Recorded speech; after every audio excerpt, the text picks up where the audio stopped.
diri kita pribadi. Mungkin wakil rakyat itu kurang peka terhadap kita. Mungkin juga pemerintahan juga memiliki keterbatasan tertentu. Bagaimana sulitnya menjadi pemimpin kita nggak ada yang tahu, gitu kan? Bagaimana tekanan global menekan negeri kita nggak tahu. Saya yakin Bapak Presiden Prabowo sudah sangat mengupayakan, gitu kan. Presiden-presiden kita terdahulu juga sudah sangat mengupayakan. Jangan sampai tertanam hal-hal buruk pada pikiran dan hati kita gampang dihasut bahwa pemerintah itu tidak memikirkan rakyat, wakil rakyat itu semaunya sendiri. Jangan kita selalu mengeneralisir, mengambil semuanya bahwa semuanya ini buruk, padahal nggak semua DPR juga buruk, nggak semua pemerintah juga buruk.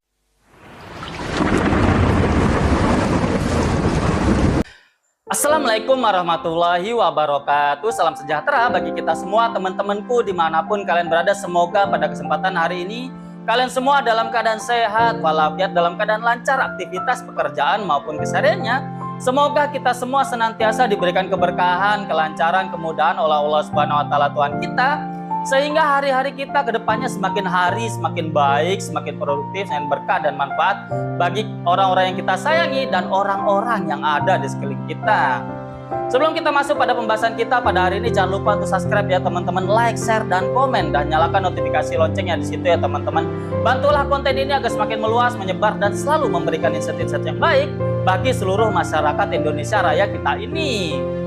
Video ini dipersembahkan oleh minyak terapi herbal kayu puro, teman-teman. Minyak terapi herbal kayu puro ini berkhasiat untuk memulihkan, membantu pemulihan stroke, vertigo, saraf kejepit, nyeri sendi, nyeri otot, nyeri tulang, urat saraf, dan berbagai ketidaknyamanan pada fisik kita ya teman-teman. Apabila kita ingin melakukan aktivitas namun fisik kita itu mengalami ketidaknyamanan, tentu pekerjaan kita akan tidak nyaman kita kerjakan ya teman-teman. Maka dari itu, minyak terapi herbal kayu puro ini muncul untuk memberikan solusi pada kita semua, agar kita bisa ketika kita mengalami ketidaknyamanan pada tubuh, kita bisa menerapi diri di rumahnya masing-masing dengan nyaman teman-teman. Apabila kalian ingin order, ingin check out, kalian bisa lihat di bawah di kolom deskripsi, di sana ada linknya ya teman-teman. Minyak terapi herbal kayu puro yang akan menemani kamu menerapi di rumah dengan nyaman.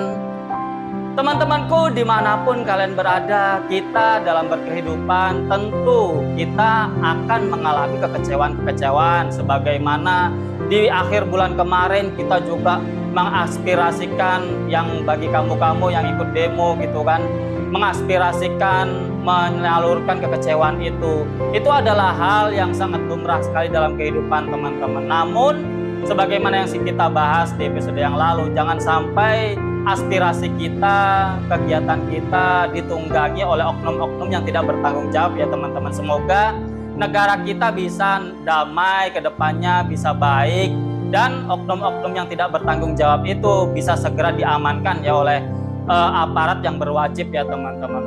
Kita pada episode kali ini akan membahas tentang betapa kekecewaan itu harus kita olah dengan baik. Apabila yang telah kita bahas di episode yang lalu, apabila kita menempatkan harapan itu lebih besar daripada kenyataan, biasanya banyak kecewanya daripada ibaratnya itu tidak kecewa. Maka dari itu kita bahas lebih dalam tentang kekecewaan ini dalam segmen olah pikir. Mengolah pikiran, merenungi kehidupan dan berbagai hal yang terjadi dalam kehidupan ini. Teman-temanku dimanapun kalian berada, kita dalam bermasyarakat, dalam berkehidupan tentu adalah hal yang lumrah. Kita memiliki kegiatan, kita memiliki kewajiban, kita memiliki aktivitas yang kita mungkin prioritaskan, dan kita akan selalu berharap tentang berbagai hal yang kita kerjakan itu agar kegiatan itu berjalan dengan baik, dengan lancar, dan apa-apa yang kita harapkan di masa depan bisa sangat tercapai, bisa terwujud dalam kehidupan kita, bisa nyata dan bisa kita gapai, sehingga harapan-harapan itu tidak begitu saja menimbulkan kekecewaan ya teman-teman. Kita dalam berkehidupan tentu wajar sekali apabila kita kecewa dengan situasi dan kondisi, entah dengan orang lain, entah dengan mungkin orang-orang yang kita percayai, sebagaimana yang kita bahas gitu kan. Kita ibaratnya itu melihat ketika akhir bulan kemarin banyak saudara-saudara kita sesama masyarakat gitu kan mengaspirasikan pendapat di gedung DPR sana ya teman-teman, untuk menuntut betapa aspirasi mereka itu harus didengar, betapa DPR atau wakil rakyat kita yang sudah kita coblos bersama ketika pemilu, sudah kita percayai untuk menyambung lidah kita, menyambung aspirasi kita di pusat sana kepada pemerintah gitu kan. Kita sudah percaya, kemudian kita menuntut gitu kan agar mereka itu lebih bijak, lebih bisa mendengar, lebih bisa ibaratnya itu mewakili kita-kita ini sebagai masyarakat biasa untuk bisa melahirkan kebijakan-kebijakan yang pro dengan masyarakat-masyarakat yang saat ini mungkin bagi banyak orang atau kita semua mengalami kesulitan-kesulitan dalam berkehidupan ya teman-teman. Entah barang-barang ibaratnya itu dari tahun ke tahun naik, entah ada kebijakan-kebijakan lain yang mungkin ada yang menyulitkan, ada lain sebagainya, dan kemudian kita menyalurkan aspirasi itu, kemudian malah wakil rakyat kita tidak menyuarakan itu. Nah, ini adalah suatu hal yang mungkin menjadi kecewa bagi kita semua ya teman-teman, sehingga adanya demonstrasi besar itu kemarin adalah suatu hal akumulasi mungkin kekecewaan masyarakat yang sudah menumpuk, yang akhirnya diluapkan ketika akhir bulan kemarin ya teman-teman. Maksud saya, kita dalam kehidupan wajar sekali kita kecewa karena terkadang harapan itu tidak sesuai dengan kenyataan. Kita ingin A, kemudian kenyataan menjadi B. Kita ingin B, kenyataan malah menjadi C. Ini adalah suatu hal yang sangat biasa sekali terjadi. Bagaimana kita mengolahnya itu adalah hal-hal yang harus kita latih. Karena kekecewaan itu apabila kita tidak olah dengan baik, akhirnya akan menimbulkan suatu hal yang berujung negatif bagi diri kita. Karena kita tidak lagi bisa mengontrol diri kita dengan baik.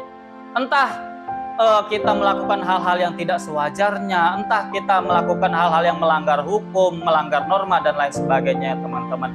Ini adalah suatu hal yang harus kita hati-hatikan. Jangan sampai kekecewaan itu dimanfaatkan oleh oknum-oknum yang tidak bertanggung jawab, sebagaimana yang sudah kita sama-sama dengar di sosial media, di layar kaca kita, bahwa demonstrasi kemarin yang harusnya murni dari kekecewaan masyarakat untuk menyalurkan aspirasinya dengan baik, kemudian ditunggangi, kemudian disusupi dengan oknum-oknum yang tidak bertanggung jawab. Dan semoga mereka-mereka semua yang memang terindikasi benar-benar bisa diamankan dan negara kita bisa damai sentosa lagi ya teman-teman.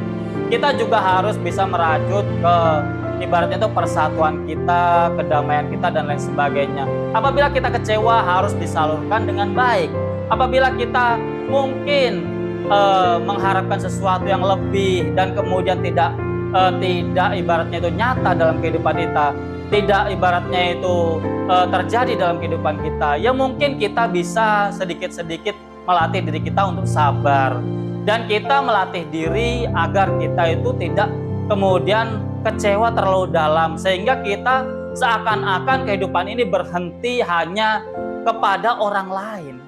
Ibaratnya wakil rakyat itu kan adalah orang lain di luar diri kita, walaupun mereka kita percayai, kita coblos ketika pemilu untuk mewakili aspirasi kita, namun mereka pada dasarnya adalah orang lain. Kita hidup, tentu kita memiliki kewajiban untuk menjaga diri kita sendiri.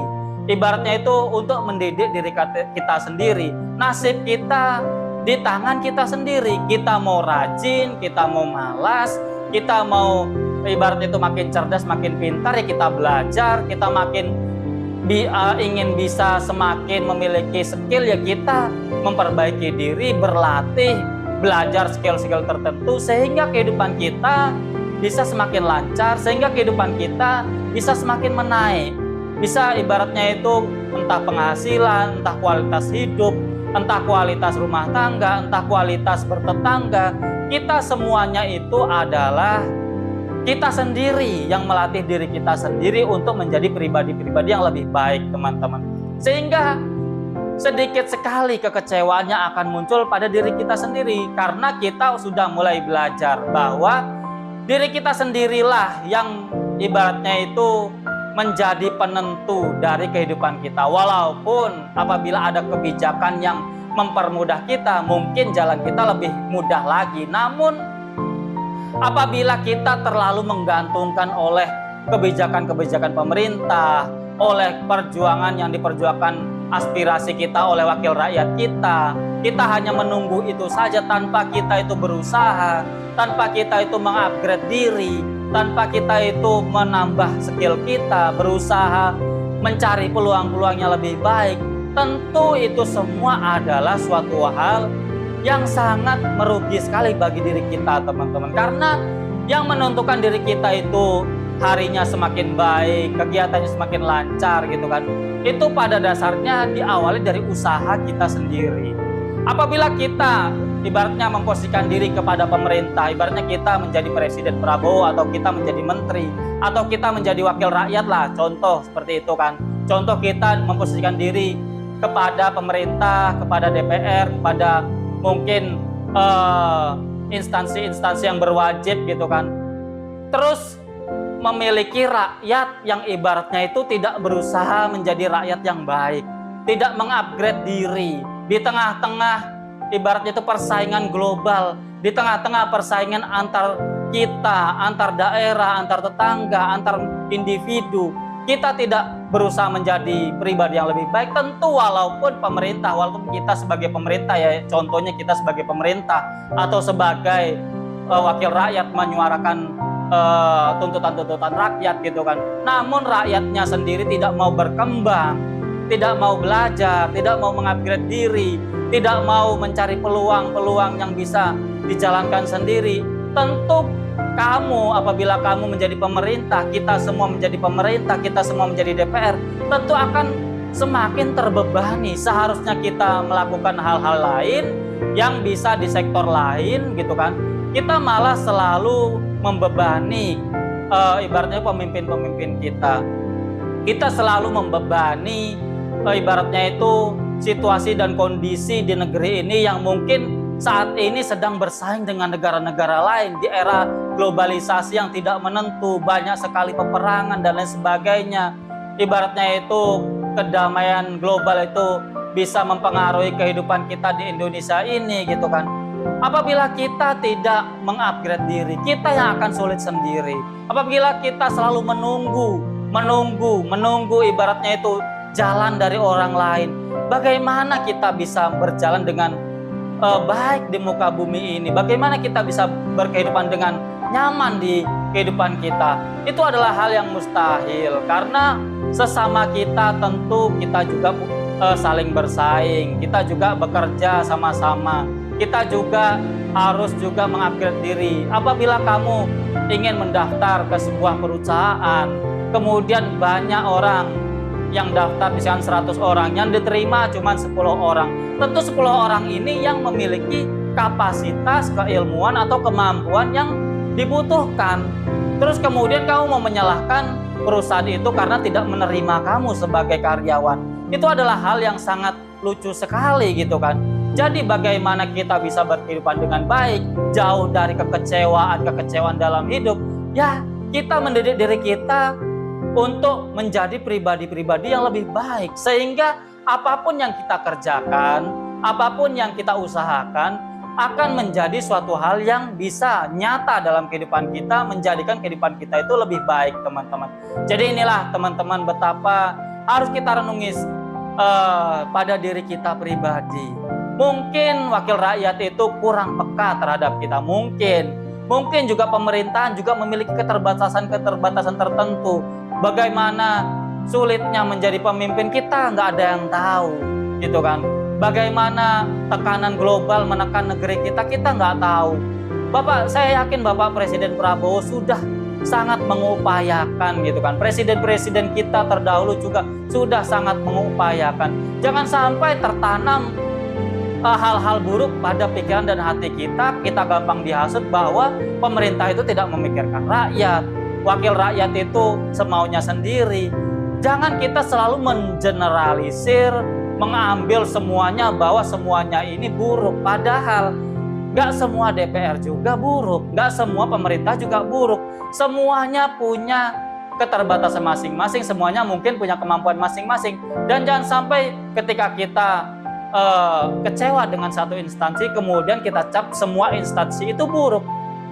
Ibaratnya cobalah kita pikir negara atau suatu kepemerintahan atau suatu lingkungan tanpa adanya pemimpin, tanpa adanya wakil rakyat, tanpa adanya polisi sebagai penegak hukum, tanpa adanya TNI yang menjaga kedaulatan atau menjaga keamanan, sehari saja mesti segala sesuatunya akan ricuh, akan ibaratnya itu tidak terkontrol, tidak teratur gitu kan. Jadi walaupun bagi kita mereka itu mungkin kurang baik, tidak sesuai dengan ekspektasi kita, namun adanya mereka itu adalah suatu hal karunia besar dari kehidupan kita berbangsa ini, teman-teman. Banyak para analis apabila kita membedakan atau membandingkan antara Indonesia dengan negara yang lain, Indonesia itu sangat nyaman sekali, walaupun beberapa tahun kebelakangan mungkin ada pergolakan, mungkin ada korupsi di sana sini. Namun kehidupan kita itu dibandingkan mungkin di tempat-tempat yang berperang, dibandingkan di tempat-tempat yang krisis, kita masih ibaratnya itu masih nyaman sekali, teman-teman. Masih banyak yang bisa kita syukuri dari kehidupan ini. Jadi maka dari itu teman-teman, saya mengajak pada diri saya pribadi dan bagi kalian semua, bahwasanya jangan selalu mengeneralisir segala sesuatu.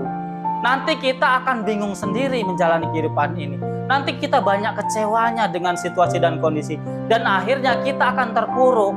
Bukannya kita memikirkan diri untuk mengupgrade diri, memperbaiki diri, menambah skill, menambah pengalaman, menambah kemampuan, menambah ilmu. Tapi kita malah sibuk memikirkan hal-hal yang di luar diri kita yang tidak bisa kita atur. Kita hanya bisa mengatur diri kita sendiri. Kita hanya bisa menata diri kita sendiri yang paling dekat. Kemudian di lingkungan sekitar kita. Kemudian orang-orang yang kita cintai. Itu saja. Apabila kita ingin berharap kepada wakil rakyat dan pemimpin, kita bisa, gitu kan. Ketika masa pemilu, kita memilih pemimpin yang benar. Kita memilih wakil rakyat yang benar, sehingga muncul wakil rakyat yang berkualitas, teman-teman.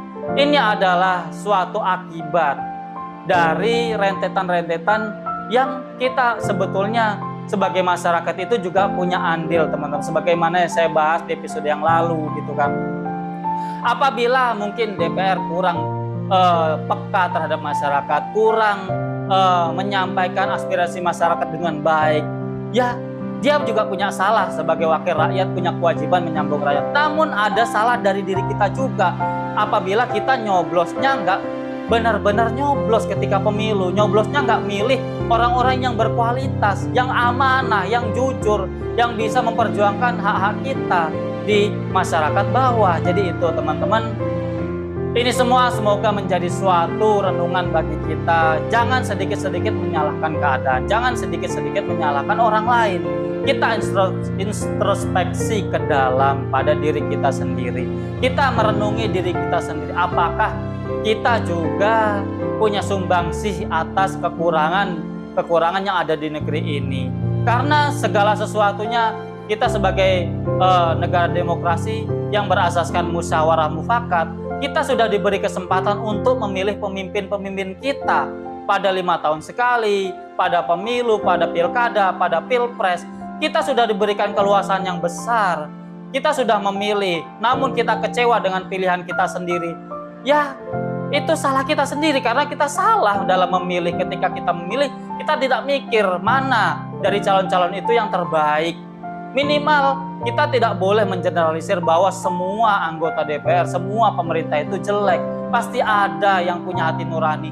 Pasti ada mereka yang ditakdir sebagai pemimpin itu memiliki bagian-bagian dari kebaikan, memiliki cita-cita yang luhur untuk masyarakat kita. Itulah teman-teman betapa kita harus merenungi. Semoga ini semua menjadi renungan bagi kita. Hati-hatilah dalam menjalani kehidupan ini, jangan sampai terombang-ambing oleh informasi yang belum kita klarifikasi. Renungilah apa yang kita dengar, yang kita lihat pada layar kaca kita, pada HP kita, sehingga kita bisa bijak dalam menjalani kehidupan ini. Jadi itu teman-teman, terima kasih atas segala perhatian. Kurang lebihnya saya mohon maaf. Tetap semangat, tetap optimis, positive thinking atas segala kehidupan. Berhati-hatilah dalam menjalani kehidupan ini. Sampai jumpa di episode yang akan datang. Wassalamualaikum warahmatullahi wabarakatuh.